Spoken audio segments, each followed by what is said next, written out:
Researchers have been studying the factors that influence us to say yes to the requests of others for over 60 years, and there can be no doubt that there's a science to how we are persuaded, and a lot of this science is surprising. When making a decision, it would be nice to think that people consider all the available information in order to guide their thinking, but the reality is very often different. In the increasingly overloaded lives we lead, more than ever, we need shortcuts or rules of thumb to guide our decision-making. My own research has identified just 6 of these shortcuts as universals that guide human behavior. They are reciprocity, scarcity, authority, consistency, liking, and consensus. Understanding these shortcuts and employing them in an ethical manner can significantly increase the chances that someone will be persuaded by your request. Let's take a closer look at each in turn. So, the first universal principle of influence is reciprocity. Simply put, people are obliged to give back to others the form of behavior, gift, or service that they have received first. If a friend invites you to their party, there's an obligation for you to invite them to a future party you are hosting.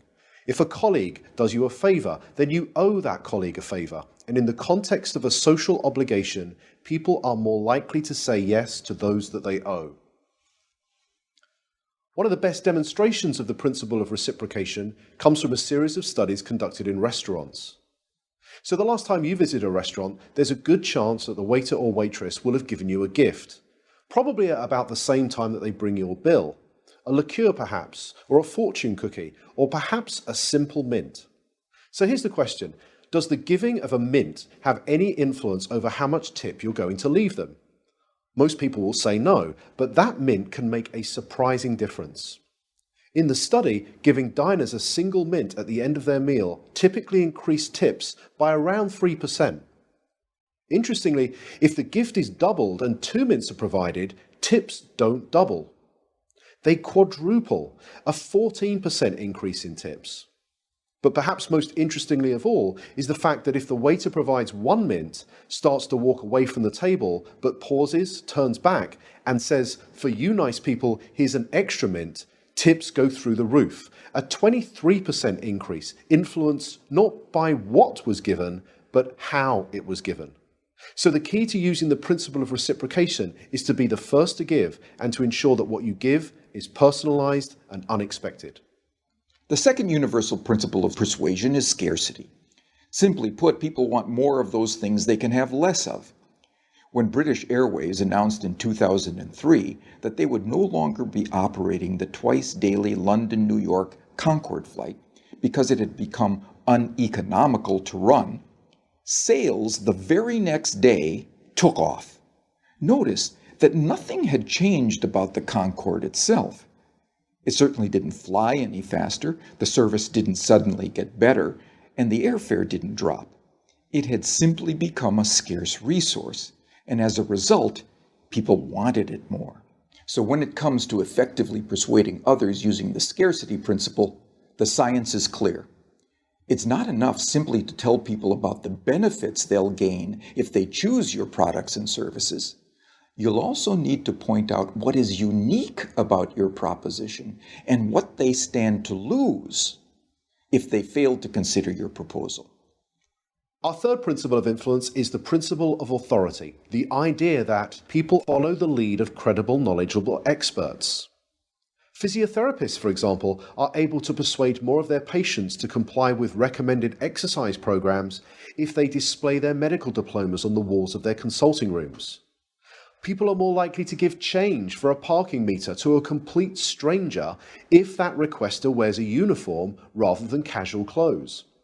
What the science is telling us is that it's important to signal to others what makes you a credible, knowledgeable authority before you make your influence attempt.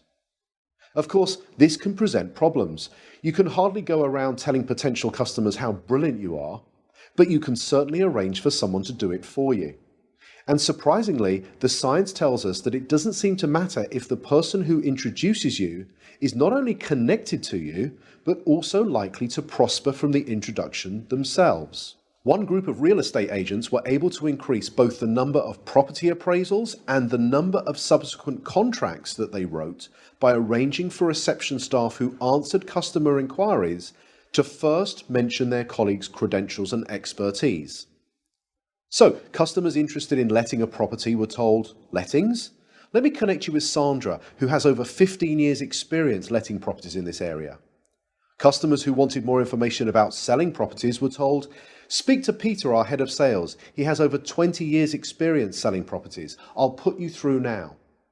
The impact of this expert introduction led to a 20% rise in the number of appointments and a 15% increase in the number of signed contracts. Not bad for a small change informed from persuasion science that was both ethical and costless to implement.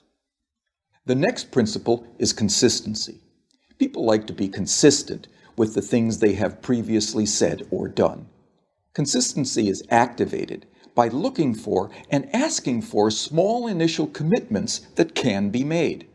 In one famous set of studies, researchers found, rather unsurprisingly, that very few people would be willing to erect an unsightly wooden board on their front lawn to support a Drive Safely campaign in their neighborhood.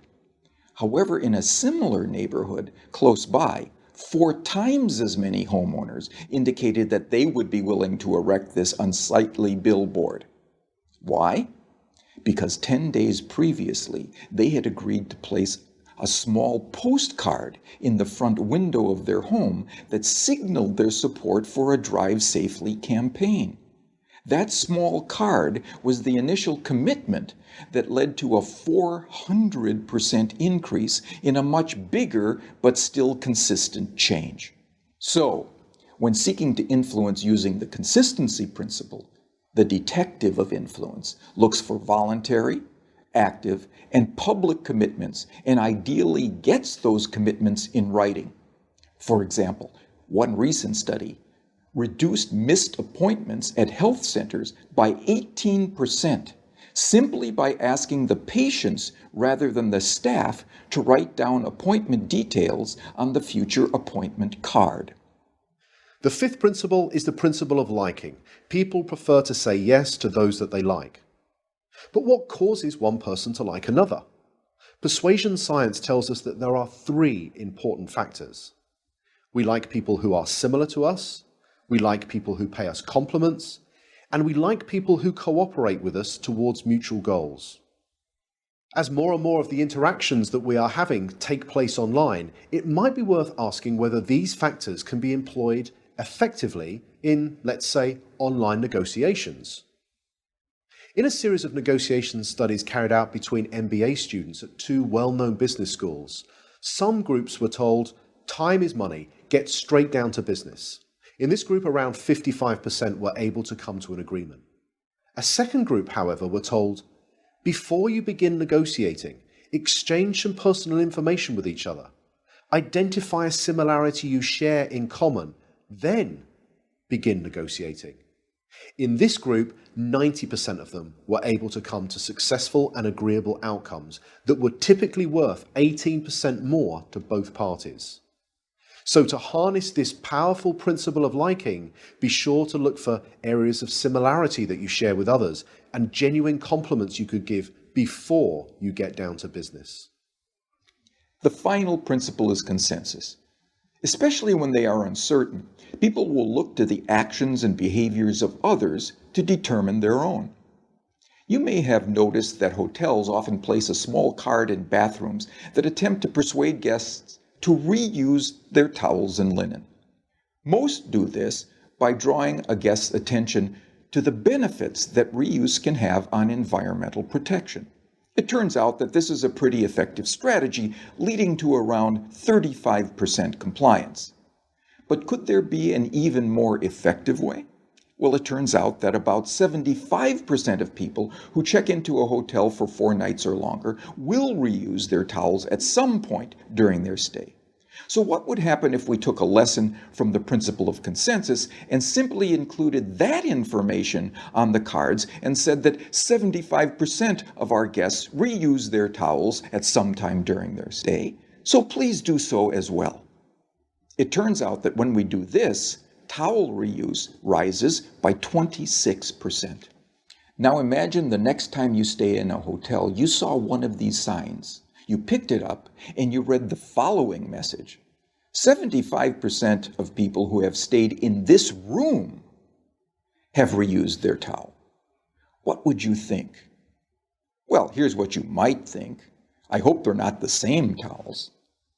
And like most people, you'd probably think that this sign will have no influence on your behavior whatsoever. But it turns out that changing just a few words on a sign to honestly point out what comparable previous guests have done was the single most effective message, leading to a 33% increase in reuse. So, the science is telling us that rather than relying on our own ability to persuade others, we can point to what many others are already doing, especially many similar others.